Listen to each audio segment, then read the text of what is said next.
मच्छरों की बढ़ती तादाद से हो जाए सावधान। जल में खड़ा पानी न रहने पाए ये है पहचान। साफ सफाई ही रखेगा डेंगू को दूर। जागरूक हो तो हम यही मच्छर से दूर रहेंगे। नमस्कार, मैं हूं आपके साथ यश विश्वकर्मा। आप देख रहे हैं खबर भारत 360। बेहद स्वागत है हमारे खास कार्यक्रम डेंगू से सावधान में। डेंगू बुखार एक ऐसी बीमारी है जो डेंगू वायरस से ही संक्रमित मच्छरों के काटने से फैलती है। लक्षण आमतौर पर ही फ्लू जैसे होते हैं, लेकिन गंभीर डेंगू जो कि रक्त बुखार भी कहा जाता है, जो जीवन के लिए बेहद खतरनाक होता है। दूसरी बार ही संक्रमित होने पर अपने गंभीर लक्षणों का जोखिम बढ़ जाता है। यदि आपको पहले एक बार डेंगू हो चुका है तो आप टीका करवा लीजिए। 2024 के बीच ही अब तक विश्व स्वास्थ्य संगठन ने 7.6 मिलियन से अधिक डेंगू के मामले की रिपोर्ट पेश की है, जिसमें 3.4 मिलियन मामलों की पुष्टि की गई है, जिसमें 16,000 से अधिक गंभीर मामले हैं। 3,000 से अधिक मौतें शामिल हो चुकी हैं। डेंगू बुखार हमेशा से ही ध्यान खींचने वाला एक मामला रहा है। डेंगू सबसे ज्यादा मध्य और दक्षिण अमेरिका, अफ्रीका, एशिया के कुछ हिस्सों और प्रांत द्वीपों में पाया जाता है। खासकर भारत में भी देखा जाता है। इन क्षेत्रों में रहने वाले, वहां के यात्रा करने वाले लोग, दुनिया के आधे से ज्यादा लोग सबसे ज्यादा भारत में आकर यहाँ पर वायरस फैला देते हैं। तो वही डेंगू बुखार एक वायरल संक्रमण है जो मुख्य रूप से ही एड्स मच्छर द्वारा फैलाया जाता है। यह बीमारी डेंगू वायरस के कारण ही होती है, जो एक मादा होती है। डेंगू बुखार आमतौर पर ही उष्ण कटिबंधीय और उपोष्ण कटिबंधीय क्षेत्रों में अधिक होता है, जहां पर मच्छर की अधिकता और पर्यावरण स्थिति फैलाने के लिए उपयुक्त होती है। डेंगू बुखार लगातार संक्रमण मुख्य रूप से फैलता है। एड्स मच्छर के काटने से यह फैलता है, जो डेंगू वायरस से संक्रमित होते हैं। जब यह मच्छर किसी व्यक्ति को काटता है तो वह व्यक्ति रक्त में वायरस में प्रवेश कर जाता है।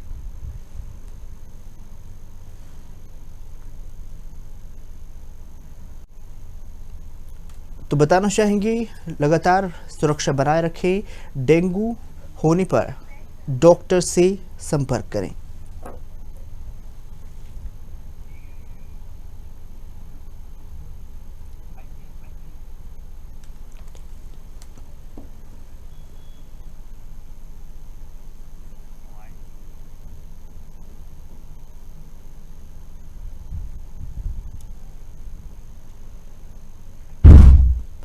मच्छरों का सफाया, डेंगू से बचाव।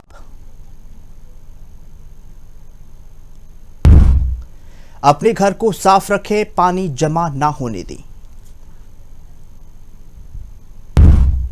मच्छरों को नष्ट करें, स्वास्थ्य को सुरक्षित रखें।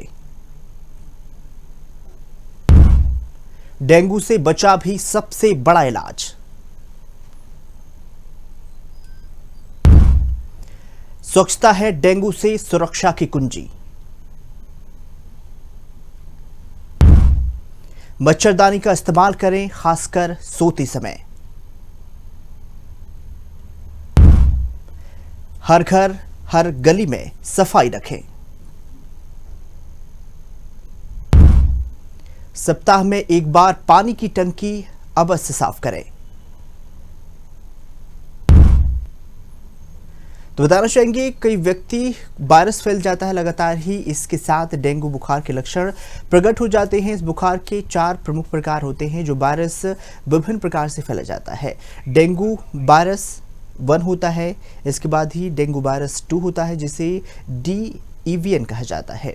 डेंगू वायरस 3 होता है, जिसे DVN 3 कहा जाता है। बुखार के लक्षण की बात कर ली जाए, डेंगू बुखार के लक्षण प्रकट होने से ही आमतौर पर 4 से 10 दिन लगते हैं, जो मच्छर के काटने के बाद ही शुरू हो जाता है।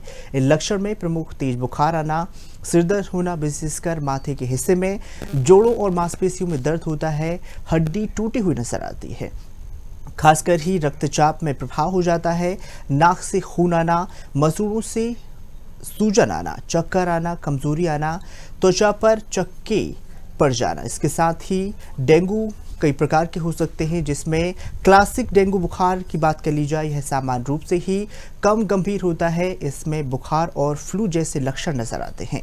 इसका इलाज आमतौर पर ही घर पर किया जा सकता है, लेकिन मरीजों को आराम और तरल पदार्थों का सेवन बढ़ाने की ज़रूरत होती है। तो बताना चाहेंगे दूसरे डेंगू की बात कर ली जाए। डेंगू हेमरेजिक फीवर होता है। यह डेंगू एक अधिक गंभीर बीमारी होती है जिसमें रक्त का प्रभार, प्लेट्स की कमी और रक्तदाब में गिरावट हो सकती है। यह जीवन के लिए खतरनाक होता है और तुरंत ही अस्पताल में उपचार के लिए अवश्य जाएं। तो वही डेंगू शॉक स्ट्रोम की बात कर लेते हैं, जिसमें एक गंभीर यह अवस्था होती है जिसमें शरीर के रक्त का दाब गिरने लगता है, जिससे शॉक की स्थिति उत्पन्न हो जाती है और तुरंत ही चिकित्सा हस्तक्षेप की मांग करते हैं। तो बताना चाहेंगे डेंगू का कोई विशिष्ट इलाज नहीं है, लेकिन इसके लक्षणों को नियंत्रण करने के लिए विभिन्न प्रकार के उपाय आप कर सकते हैं। तरल पदार्थों का सेवन करें। शरीर में पानी की कमी को पूरा करने के लिए रोगी को पर्याप्त पानी पीना चाहिए, जिससे इलेक्ट्रोलाइट्स दिखाई देते हैं। बुखार दर्द के लिए आप मेडिसिन वगैरह ले सकते हैं, क्योंकि इसमें इबुप्रोफेन रक्तचाप को बढ़ा देता है। इसके साथ ही हाइड्रोलाइजेनिक, जिसमें गंभीर मामले में अस्पताल में ही उपचार की आवश्यकता होती है। मरीज को आईवी यानी इंट्रोबेसन तरल पदार्थ और रक्त प्लेटलेट ट्रांसफ्यूजन जैसी चिकित्साएं दी जाती हैं।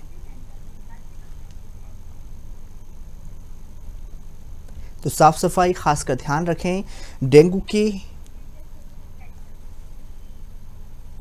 बचाव से लगातार डॉक्टर से संपर्क करते रहें। पानी इकट्ठा ना होने दें। लगातार अगर आपको बुखार आता है तो गुनगुने पानी का इस्तेमाल भी कर सकते हैं। डेंगू से बचाव के लिए सबसे महत्वपूर्ण कदम है मच्छरों से बचाव। इसके लिए नियमित रूप से उपाय कर सकते हैं, जैसे मच्छरदानी लगा सकते हैं सोते समय, और मच्छर रिपेंट का इस्तेमाल कर सकते हैं। त्वचा पर मच्छर से बचाव के लिए एक दवाई का इस्तेमाल कर सकते हैं। मच्छर पनपने की जगह सफाई रखें। पानी जमा होने वाली जगह जैसे पुराने बर्तन, पानी की टंकियों को साफ करें।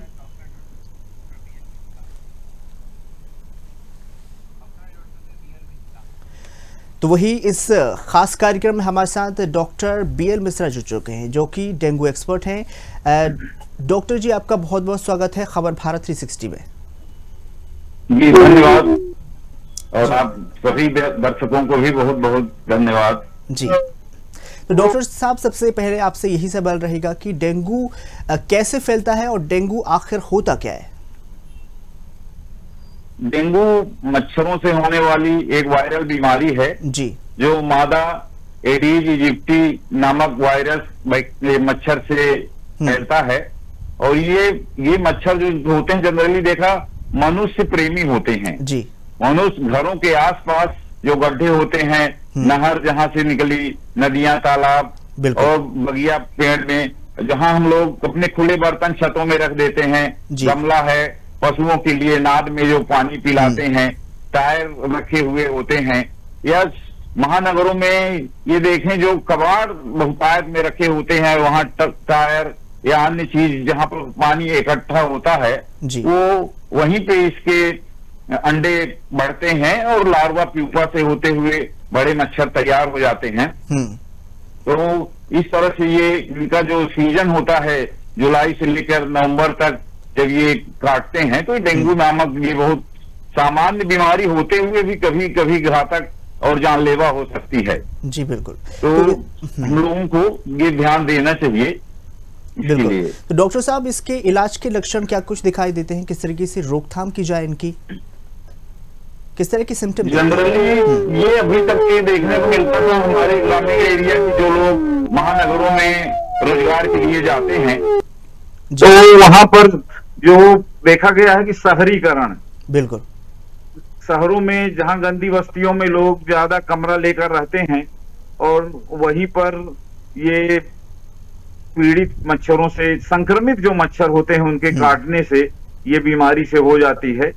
और ज्यादातर इन लोगों को कोई लक्षण नहीं होता मरीजों को जी। कई बार थोड़ा सिर दर्द, थोड़ा बुखार, कमजोरी, वीकनेस आना और ठीक भी हो जाते हैं कुछ दिनों में। लेकिन कुछ मरीजों को शरीर में चकत्ते पड़ना, लगातार उल्टी होना, तेज बुखार होना, इतना सिर दर्द होना कि जानलेवा सिर दर्द होना, जोड़ों में दर्द होना, मांसपेशियों में दर्द होना, और कई बार खून आ जाता है, प्लेट्स की कमी हो जाती है रक्त में। तो हमारे उनके नाक से, मसूड़ों से टट्टी के रास्ते में, पेशाब के रास्ते में जी ब्लीडिंग होने लगती है और कई बार जानलेवा हो सकता है। बिल्कुल। तो ऐसे मरीजों को तत्काल चिकित्सक से संपर्क करना चाहिए और भर्ती हो जाएं, वहां इलाज कराएं। यदि प्लेटलेट्स 20,000 या 10,000 से भी कम हो जाता है तो प्लेटलेट लगाने की आवश्यकता पड़ती है। सामान्यतः हमारे शरीर में 1.5 लाख से 4.5 लाख पर क्यूबिक मिलीमीटर प्लेटलेट्स होते हैं। तो कमी नहीं होती, लेकिन कई बार भर्ती करने की जरूरत पड़ जाती है। जी। इसके साथ ही डॉक्टर साहब आपसे जानना चाहेंगे डेंगू कितने प्रकार के होते हैं और इस पर घरेलू नुस्खे क्या कुछ अपनाए जा सकते हैं? ये डेंगू 4 प्रकार के होते हैं जनरली, DEM 1, 2, 3, 4 और इनके अलग अलग प्रजातियां होती हैं और उनके कारण लगभग अपने लक्षण तो एक जैसे ही होते हैं जी। और घरेलू नुस्खे की बात करें तो हमको सवेरे शाम ये मच्छर के कुछ गुण होते हैं। बिल्कुल। एडीज इजिप्टी के कुछ गुण होते हैं। ये हमारे घरों में पर्दों के पीछे, पलंग के नीचे और आपके जी घर के आसपास रहते हैं और जो सवेरे सूर्योदय के 1-2 घंटे के अंदर और सूर्यास्त के 1-2 घंटे के अंदर ही ज्यादा काटते हैं। तो इसलिए जब हम लोग घरों के में रहते हैं, किसान काम करते हैं, या तो पूरी बांह के कपड़े पहने, शरीर पूरा ढका रहना चाहिए ताकि ये मच्छर न काट पाए। रिपेलेंट कुछ तेल लगा सकते हैं अपने शरीर में जो भगाते हैं मच्छरों को, और रात को सोते समय मच्छरदानी जरूर लगाएं। बिल्कुल। कि हम लोग, मेरा ये मानना है कि यदि मच्छरदानी हम लोगों ने यूज किया, उसी से हम भारत को जो मच्छरों से होने वाली जो समस्याएं हैं, एक जानलेवा बीमारी कई होती है, इवन मलेरिया और चिकनगुनिया, जायका फीवर से वायरस के कारण होने वाली बीमारियां हैं, इस पर हम नियंत्रण कर सकते हैं। बिल्कुल। तो डॉक्टर साहब समझना चाहेंगे कि मच्छरों की जो प्रजाति होती है सबसे ज्यादा कहाँ पर उत्पन्न होती है? ये ज्यादातर साफ पानी में ही उत्पन्न होते हैं, इनका गुण होता है। जबकि मलेरिया को एनोफिलीज के मच्छर गंदे पानी में होते हैं, ये साफ पानी में होते हैं। बरसात का पानी जुलाई से लेकर नवंबर तक के महीने, और जो टंकी में, टायर में, गमले में, नाद में, कूलर में ये साफ रहे आते हैं। तो हम लोगों का कर्तव्य है, घर के हर सदस्य को मालूम होना चाहिए, इन पानी को सप्ताह में 1 दिन कम से कम हम लोग चेंज करते रहें और पानी को ढक के रखें। तो निश्चित रूप से हम अपने परिवारजनों को डेंगू से बचा सकते हैं। बिल्कुल। इसके साथ ही अगर बात करी जाए, डेंगू बेहद खतरनाक बीमारी होती है और इसके साथ ही शरीर में बहुत सारी कमजोरी आ जाती है। तो इसको लेकर ही अगर आहार की बात की जाए, किस प्रकार का आहार हम ले सकते हैं, कौन सी फल फ्रूट्स वगैरह अपन ऐड कर सकते हैं? डेंगू होने पर ये पहला काम है आराम करना चाहिए और ज्यादा पानी पीते रहें, लिक्विड की कमी ना हो जी। जूस ले सकते हैं, मौसमी का रस, नारियल का पानी ले सकते हैं, दाल ले सकते हैं जी। फल फूल केला खा सकते हैं, मौसमी फल अमरूद वगैरह ले सकते हैं। और दर्द बुखार यदि रहता है तो सिंपल जन लोग जानते हैं पैरासीटामॉल से क्या लाभ है बुखार उतारने के लिए। तो दर्द बुखार के लिए पैरासीटामॉल बहुत सुरक्षित दवा है। अन्य कुछ दवाइयां एस्पिरिन या आइबुप्रोफेन वगैरह नहीं लेना चाहिए, क्योंकि ब्लीडिंग की टेंडेंसी रहती है। एस्पिरिन भी ब्लीडिंग का काम करती है। बिल्कुल करती है। और रोग प्रतिरोधक क्षमता भी घट जाती है। तो इन फलों को लेते रहेंगे, दवा टाइम से, नाश्ता चाय भी ले सकते हैं, काफी भी ले सकते हैं, कोई दिक्कत नहीं, इससे हम पूर्ण रूपेण स्वस्थ हो सकते हैं। बिल्कुल। तो सर कई लोगों को जैसे डेंगू हो जाता है तो उसकी रिकवरी के बाद भी डेंगू से वो लोग संक्रमित हो सकते हैं, कितनी घातक और कितनी अपने शरीर को इफेक्टेड कर सकते हैं? डेंगू होने पर जनरली हम मरीज को अलग कर देते हैं, उसको मच्छरदानी में सुलाना, उसके संपर्क में यथासंभव कम लोग आना। अब ये मच्छर तभी संक्रमित होता है जब डेंगू से पीड़ित व्यक्ति को मच्छर काटे, तब वो मच्छर संक्रमित होगा, और दूसरे को, स्वस्थ व्यक्ति को काटेगा तब ये बीमारी होती है। तो उसको हम हमारा उद्देश्य चैन को तोड़ना जी। हाँ, कि मनुष्य का वायरस मच्छर में ना आने पाए, तो मच्छर उड़ता रहेगा, संक्रमित नहीं है तो हम लोगों को कोई खतरा नहीं रहेगा। बिल्कुल। तो सर कई बार देखा जाता है जैसे वनांचल क्षेत्र में जो भी लोग रहते हैं तो वहाँ पर संक्रमित लोग हो जाते हैं, तो देशी दवाइयाँ जैसे औषधीय पौधे कितनी इसमें कारगर साबित होते हैं मेडिसिन दवाइयों की? औषधीय पौधों का अपने का कुछ योगदान तो है, यथासंभव प्रयास करना चाहिए जी। बिल्कुल। अपने हमारे पारिवारिक लोग, कुछ वैद्य लोग कुछ बताते हैं तो उसका सेवन करें जी। तो धीरे धीरे ठीक हो जाएंगे। यदि नहीं है तो फिर तत्काल नहीं आराम होता है तो चिकित्सक से संपर्क करना चाहिए, और भर्ती होने की नौबत हो तो भर्ती हॉस्पिटल हो जाना चाहिए। बिल्कुल डॉक्टर साहब, इसके साथ ही देखा जाता है सरकार विभिन्न प्रकार की योजनाएं चला रही हैं, काफ़ी टीके भी निकाले गए हैं, तो हमारे दर्शकों ने यही आग्रह किया कि कुछ टीके अगर आप बता सके, कौन कौन से टीके कितने प्रभावित होते हैं, किस प्रकार के लक्षण और कितनी रोकथाम हो सकती है?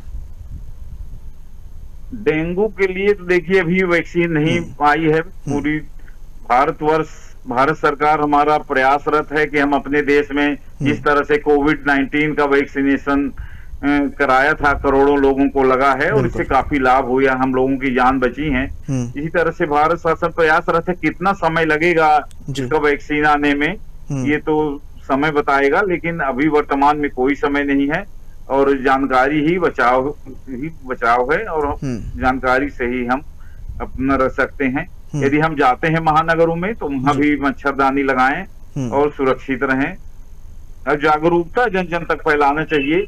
ये malaria, dengue, chikungunya, Zika virus से होने वाली जितनी भी बीमारियां हैं, इसके लिए vector borne disease control programme Bharat शासन द्वारा चलाया गया है स्वास्थ्य विभाग के माध्यम से, तो सन 2003 से तो सतत रूप से नियंत्रण जारी है। लेकिन डेंगू की बढ़ती हुई संख्या हम लोगों के लिए एक चिंता का विषय हमेशा रहना चाहिए। बिल्कुल, इसको लेकर मरीजों में काफ़ी सवाल भी मन में उठते हैं, तो सोचते हैं कि डेंगू को क्या पूरी तरह से खत्म किया जा सकता है डॉक्टर साहब? बिल्कुल खत्म किया जा सकता है। अभी देखिए मलेरिया कितना हुआ करता था, घर घर में हुआ करता था, और कुछ वर्षों से मलेरिया न के बराबर जागरूकता से ये हुआ है। पोलियो मुक्त हमारा भारत वर्ष हो गया है। कई बीमारियों को हम लोगों ने नियंत्रित किया है स्वास्थ्य विभाग के माध्यम से, जागरूकता के माध्यम से। पुराने समय में स्मॉल पॉक्स हुआ करता था, कालरा हुआ करता था, प्लेग से, और पोलियो मुक्त हो चुका है हमारा भारतवर्ष। इसी तरह से ये मच्छरदानी लगाकर जागरूकता के माध्यम से, जिस तरह से हमने बताया कि कैसे हम मच्छरों को निष्क्रिय कर दें। वो मच्छर में जो वायरस आता है हमारे मनुष्य के शरीर से ही आता है, तो हम जब बचे रहेंगे तो मच्छर भी संक्रमित नहीं होगा। और मच्छर का अधिकतर जीवन इसका 1 महीने 2 महीने होता है। तो कुछ समय ऐसा आएगा कि डेंगू मुक्त भी हो सकता है भारतवर्ष। जी बिल्कुल। अगर महिलाओं की बात कर ली जाए तो अगर महिला गर्भवती है और उसे मच्छर काट लेता है तो बच्चे को कितना इफेक्ट पड़ता होगा? बच्चे को भी असर रहता है। कई बार ये हीमरेजिक होता है, जो ब्लीडिंग टेंडेंसी होती है, ये चाहे पेट के अंदर ब्लीडिंग हो, बच्चा है प्लेसेंटल ब्लीडिंग हो, या ब्लीडिंग होने के कारण एवार्सन वगैरह होने का खतरा रहता है। समय से पूर्व डिलीवरी हो सकता है यदि प्लेटलेट्स की कमी हुई इस तरह, तो महिला के मरने, गर्भवती महिला की ज्यादा जान जाने की खतरा रहती है पुरुषों की तुलना में। बिल्कुल। इसके साथ ही अगर बात की जाए डेंगू बीमारी के साथ साथ ही और कौन कौन सी बीमारियां जो है अपनी प्रतिरोधक क्षमता को कम कर सकती हैं, और कौन कौन सी बीमारियां हो सकती हैं? रोग प्रतिरोधक क्षमता, कैंसर की समस्याएं हो सकती हैं, एनीमिया हो गया, क्रॉनिक माइलॉइड ल्यूकीमिया हो गया, और बुखार लंबे समय तक रहने वाला ये रहता है। बिल्कुल डॉक्टर साहब। गर्भवती महिलाओं में फोलिक एसिड की कमी, कैंसर की जो मरीज रहते हैं उनका इलाज कीमोथेरेपी में जो रहता है, विटामिन B12 और विटामिन D3 की कमी से भी ये समस्याएं हो जाती हैं।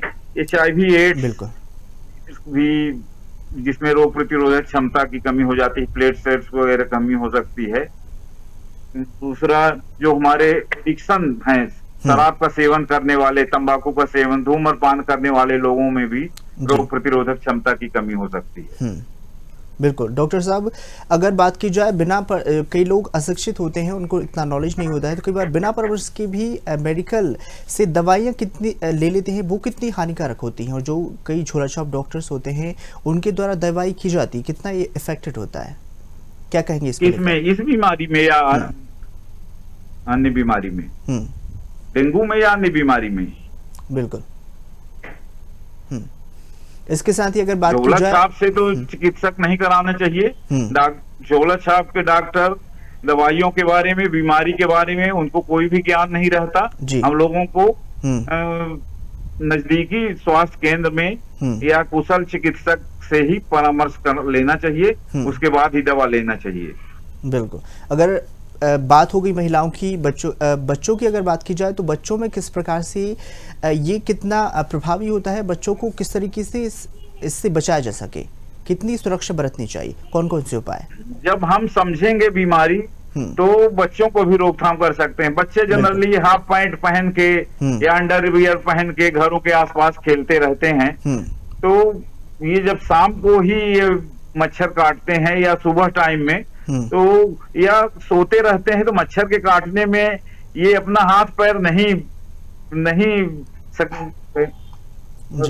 सुरक्षित कर सकते हैं। वो बेचारे एक्सपोज रहते हैं मच्छरों काटने के लिए, तो मच्छर पूरे समय तक काटते हैं और ये बीमारी फैलने की ज्यादा संभावना रहती है ऐसे बच्चों को। जी बिल्कुल डॉक्टर साहब। जी डॉक्टर साहब, तमाम जानकारी साझा करने के लिए आपका बहुत बहुत धन्यवाद। तो इस खास प्रोग्राम में हमारे साथ डॉक्टर जुड़े थे, डॉक्टर BL मिश्रा जी रीवा से, जिन्होंने हमें रोकथाम के बारे में जानकारी दी, किस तरीके से इसकी रोकथाम की जाए, निदान किया जाए। तो तमाम जानकारी हमारे दर्शकों को डॉक्टर साहब ने दी है। बताना चाहेंगे, जोड़ों और मांसपेशियों पर खासकर ये प्रभाव डालता है। डेंगू बुखार का सबसे बड़ा खतरा तब होता है जब यह गंभीर रूप से विकसित हो जाता है। डेंगू में हेमरेजिक फीवर और डेंगू शॉक इंस्टॉम जैसी जटिलताएं मृत्यु का कारण बनती हैं। यदि इलाज में देरी हो जाती है, तो डेंगू के लक्षण दिखे तो तुरंत डॉक्टर से संपर्क करें। तो ही अब डेंगू बुखार एक जो है गंभीर जानलेवा बीमारी हो सकती है, लेकिन समय पर पहचान और उपचार में इसका इलाज संभव है। इसके लिए उचित सावधानी, मच्छरों से बचाव किया जाना चाहिए। उपचार के लिए आवश्यक डॉक्टर से मिलें। यदि आप किसी डेंगू के लक्षणों का अनुभव भी रखते हैं, तो डॉक्टर से सलाह ले सकते हैं। मच्छर के काटने से ही संक्रमण डेंगू बुखार प्रमुखता ऐसे मच्छर होते हैं जिनके काटने का माध्यम जो है प्रसारित होता रहता है, यानी जो डेंगू वायरस को लेकर आते हैं, मुख्यतः डिसियस एग्जिट जो मच्छर होते हैं, वायरस मच्छर के शरीर में ही प्रवेश करता है। इसके साथ ही मध्य गुटिका में वृद्धि होती है।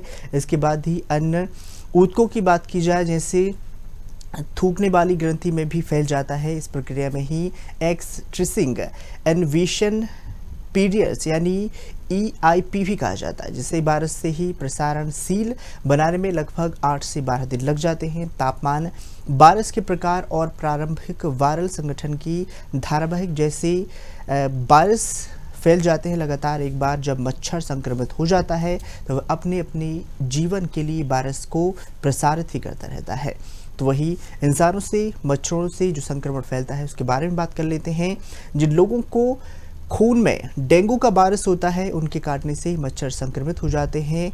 किसी व्यक्ति में लक्षण विकसित होने से ही 2 दिन पहले ही बुखार कम होने से 2 दिन तक ही संचार लगातार होता रहता है। जिन लोगों के रक्त में वायरस का स्तर अधिक बढ़ जाता है और तेज बुखार हो जाता है, उनमें मच्छरों की अधिक संक्रमण होने का खतरा लगातार बढ़ता रहता है।